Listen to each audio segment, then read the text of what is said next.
నమస్తే సర్కార్ India news కి స్వాగతం. ఆంధ్ర రాష్ట్ర ప్రభుత్వం ప్రతిష్టాత్మకంగా చేపట్టిన స్వర్ణాంధ్ర స్వచ్ఛాంధ్ర కార్యక్రమంలో భాగంగా జగ్గయ్యపేట పట్టణంలో బుద్ధ పార్క్ వాకింగ్ ట్రాక్ ప్రాంతాలతో పరిశుభ్రత కార్యక్రమంలో జగ్గయ్యపేట శాసనసభ్యులు శ్రీరామ్ రాజగోపాల్ తాతయ్య పాల్గొన్నారు.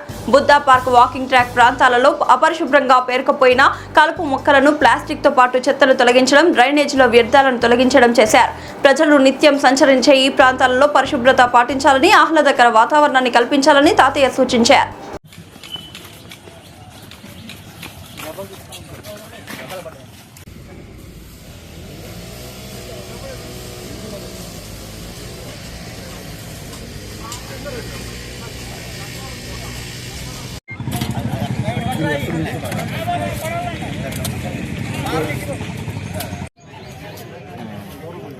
ఒకసారి చూడరా ఎమ్మెల్యే గారు ప్లీజ్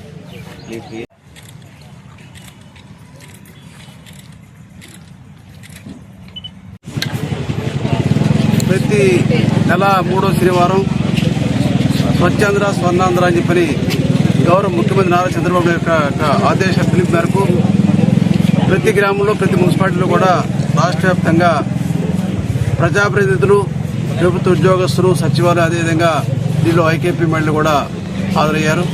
ప్రత్యేకంగా మేము మున్సిపల్ చైర్మన్ గారు, కమిషనర్ గారు, కౌన్సిలర్ కూడా వచ్చాం. ఇప్పుడు ప్రత్యేకంగా గౌతమ్ బుద్ధుడి దగ్గర ఉన్న పార్క్ ఏదైతే ఉందో దాన్ని క్లీన్గా